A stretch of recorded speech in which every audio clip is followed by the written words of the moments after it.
Wednesday, everybody. How are you? And so, thank you. Comments, ask questions, give me, your questions regarding the field. What are you looking at? Oh, I'd love to hear what's drawing you to the paralegal field. I'd love to hear what strengths you think you have already. Um, I think it was yesterday's video that I believe it was, or the one before that I talked about that. I can't remember. They're very impactful here um, to get an idea, good, strong idea of what's required in the paralegal field, where your mindset should be, where it needs to be in order for you to move forward. Okay. Now, I would love for you, not necessary because the same videos are here, that if you feel like coming over to Paralegal Coffee Talk, come on over there and hang with us. I will do live videos there almost, every day as well. So, but they're usually the same videos that are here. So whatever you prefer. But I also over there post graphics and interesting things that are sometimes related to the field. And oh my gosh, if you do nothing else, read the article posted by, I think it was KJRH in the Tulsa area, but it was in a county that I'm very familiar with because I used to live in Oklahoma. And it's about something that happened at the courthouse. So if you go to my Facebook page, Paralegal Coffee Talk, scroll down, I think it was sometime last week, and it's about what happened at the courthouse. And you'll see that article. It has to do with bed bugs. But it's interesting, and what I would do is read a comment underneath that on my Facebook page, what a nurse talked about in the comments section underneath that article. That was interesting by itself. So anyway, do you need an updated roadmap? Now, you might have a roadmap set in your mind, like I'm going to land a job in this type of law and I am going to do XYZ. When in fact, there's possibly another dream in your mind that's been placed on your heart to do, another passion. I don't want you to let that go. In my Facebook live video today, when I talked about speaking, when I was asked to speak in front of a class at a customer was there, and she and I were talking, and she said, could you stop by and talk to my kids? You are a woman running her own business. Can you stop by and talk to them? Because a lot of them want to run their own business, and I think they need to get insight from you. And boy, what I could tell them now. I was green then, but that was the first time I've spoken in front of a group, and I thought, you know what? The Lord set this out before me, and it was with teenagers, and I was ready for it because while I had actually taught teenagers in Sunday school and taught younger kids as well that were in 3rd and 4th grade, but then I taught 11th and 12th grade. And so I was not afraid of that age group at all. And I felt more comfortable than speaking in front of adults at that point in my life, because I was only in my early 30s then, and I was incredibly shy before that. So it's amazing how the road changes. Be ready for that change, that you may be asked not to speak in front of 500. And this is what happened in my Facebook, on my Facebook page just a little while ago, was that a person that is always there watching my live videos and is a faithful part of that, integral part of that page. She said, that's what I see myself doing. I love speaking in front of large groups. And I felt that I could see her doing a TED Talk sometime in the future. And if you're not familiar with TED Talks, just Google it. There's an incredible amount of information there, and some of the stories and people get up and speak for a short amount of time, giving it what they call a TED Talk, inspirational talk, and giving their story. And some of those are, I mean, they're all impactful. So I just felt that she would be doing that given what I know about her story. So, what will you be doing besides the paralegal field? And maybe that's overwhelming, like, oh, I can only think about this right now, Leslie. But I don't want you to let a dream go that's been placed on your heart and in your mind. Okay. That for me at 17, it was a book. But, fast forward to, um, oh gosh, 1992, 2 years after I entered the legal field. I felt that the Lord wanted me to write a book. I felt like I had to do this. It was such a passion because what I saw was that you could get in this field without school. You could be a success. You could learn and know. And I had been in it 2 years by that time. And by that time, I had worked in a few areas of law. And now, by 1995, I guess that's when it was, I would be in Florida and making my way into paralegal career, into different careers in that city in Tallahassee then. And so things change, the road changes. There's a graphic that I posted a few days ago on my Facebook page that shows what I think the road looks like straight and what the road really looks like. And as a person who's lived a longer life, look back and I see my road, it has many twists and turns and bumps and pits and blockades. And that's when I talk about the boulders. I faced a lot of them, barriers, things I had to get over. So that's what I know your road will be. Our roads are all not the same, but they have those blockades and pitfalls. One of the reasons I wanted to be in the paralegal career that I haven't talked about a lot when I was in my early 30s was that when I was, I guess I was 12, I had just turned 12. My uncle died unexpectedly as he had just started to build, and it was wildly a successful business of car repair. And it was a gas station, but it had car repair, changing tires, selling tires. And it was in such a great location in Wayne, New Jersey, that then he died of a heart attack, died.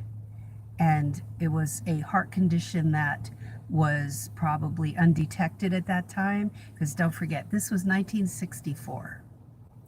And his father died 3 weeks later. We were reeling, I mean, as kids, his kids, my cousins, his two children, we were reeling, and it impacted all children more so. But for me, it impacted me that when I got married, I worried about my husband just being gone and how am I going to support two children. My aunt, thank goodness, she could get work, but it wasn't paying all that well. You know, didn't have a high school education. And so she worked worked in a place in a supermarket where my father was a manager, and there were many people who took her under their wing and took care of her and helped her. And so my grandmother moved in with them in an apartment. And, you know, I thought of all that as a young mom and as a mom of teenage children. And after I closed my plant nursery, I thought I need a career. And so that's why I went into it. That's one of the reasons I need to build a career. I don't want you to look at this as a job. I want you to look at it as you're building something, and that this is yours to build. It's not dependent on what attorneys do or how they handle your career. It is your career. I've had somebody change my job in a law firm. When I was hired as a paralegal to manage cases, they changed it to a different position and a different type of work that wasn't the managing partner, and I talked to him about that. He had no idea what the difference was. They just put you around wherever they wanted. That was did not sit well with me. And so I went and talked with him very nicely. And he said, well, we didn't hire you to lose you. And I thought, do these seriously? They didn't know what they were doing. So within 6 weeks, I got my job back. But the job then ended, and I had to scramble again for a new job. Everything worked out great.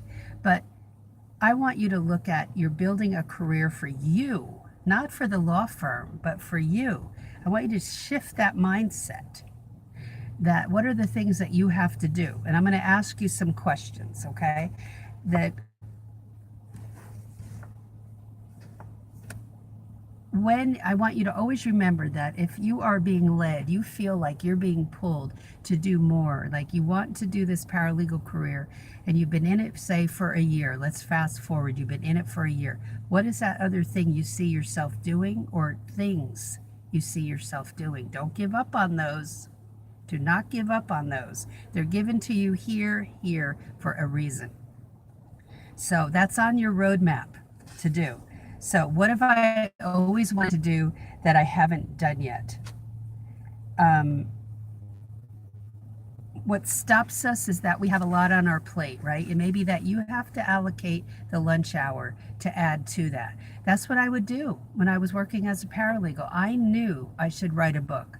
What is it that you should be doing besides that? Is it, and that you don't want to let go? Is it just that, no, Leslie, paralegal's it. I wanted to be that. Well, then focus on that. But I want you to focus on it as a career. Okay? So what could I do that would make my life more meaningful? Well, what would be more meaningful would be to, number one, work in the field that you love, not maybe in the place you broke into because that was where you could land a job, but that, no, I really want to be, my heart is with family law.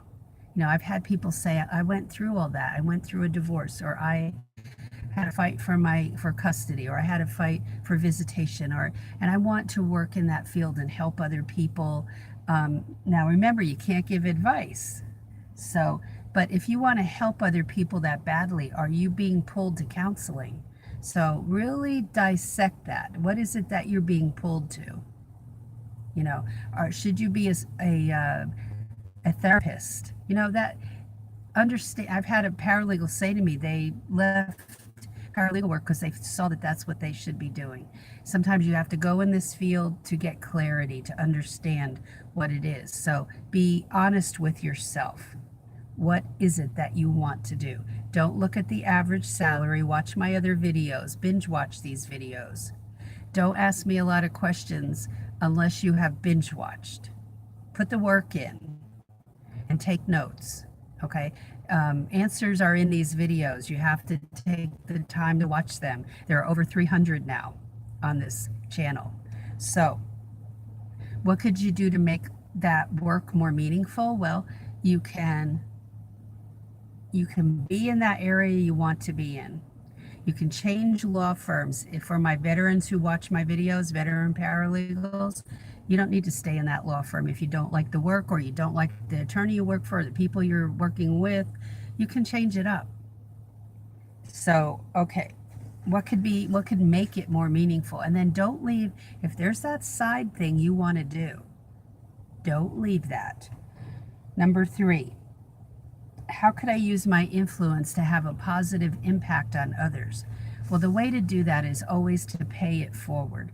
If that means that I've attended my paralegal association, I could not be I could be a member, but I couldn't be on the board because I didn't go through school, and that's the only way they do it. And most associations are like that.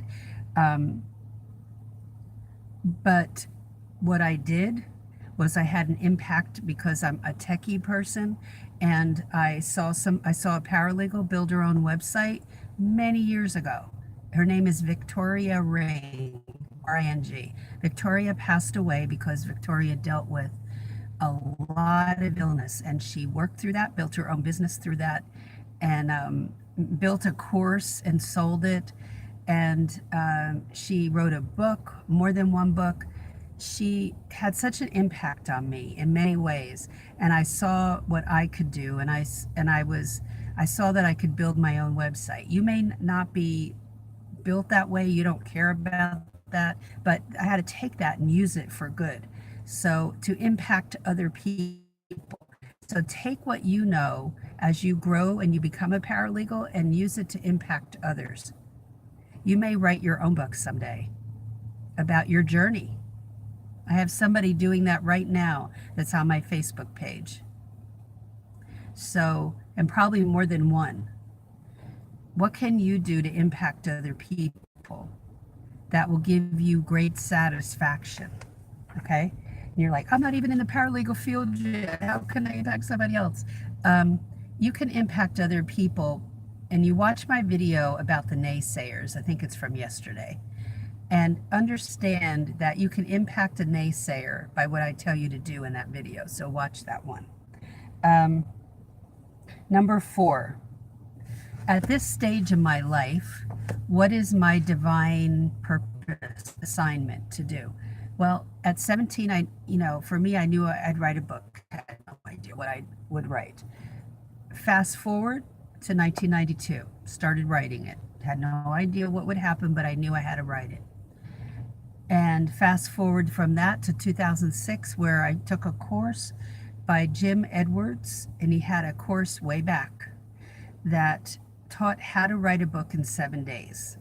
I think that course is still out there. I'm not sure in what form, and if it's a book or videos or what, I have no idea. But I'm not promoting that as much as this. I focused, and by riding in the car with my husband, and we were moving to Central Florida and looking at a house to buy and then selling our house in Tallahassee, I just thought, I'm taking this time instead of falling asleep to write my book. And so, I did do that.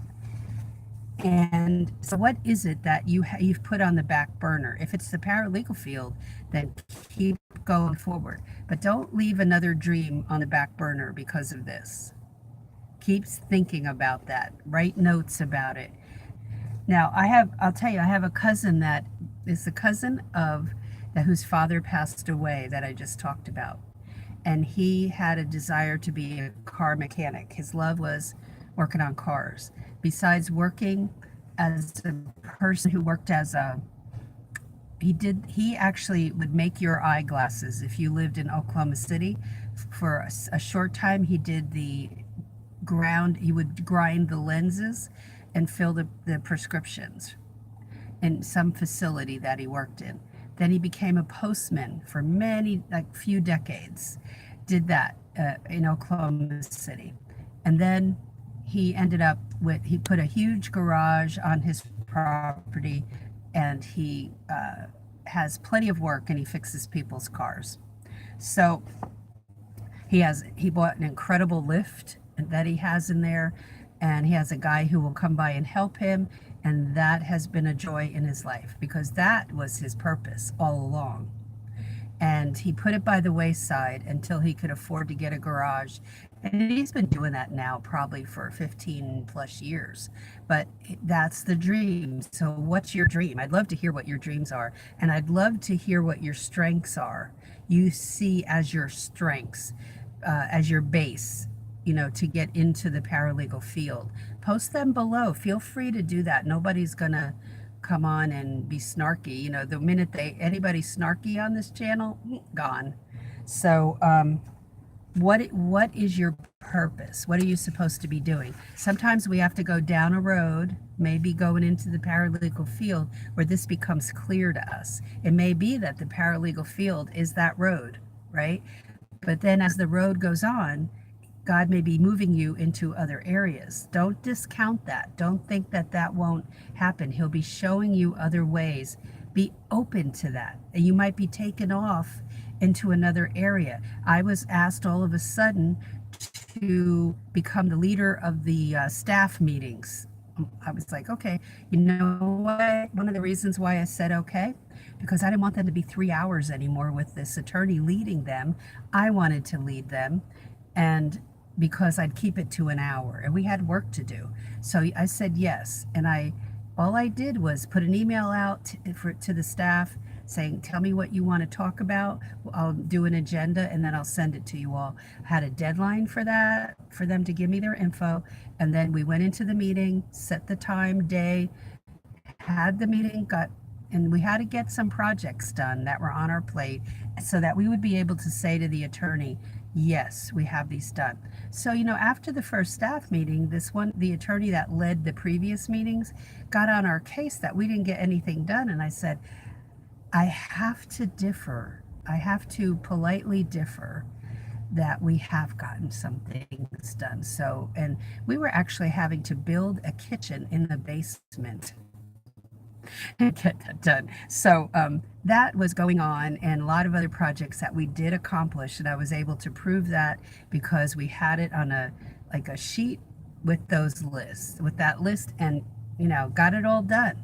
So be open to the road changing and a twist happening or a turn or a boulder appearing, and you will be just fine. All right. So let me know what that dream is. If it's beside the paralegal field, let me know. What area of law are you looking to get into? And then what strengths do you already have? What is it that you possess? And you're like, what do you mean? Like, are you a listener? Are you an extrovert, introvert? Both are strengths. They're both strengths. Are you a combination of both? Are you a great typist? Are you a good organizer? Whatever the strengths are that you see in yourself, list them below. I'm excited to hear about them. All right, have a great day, and I'll talk to you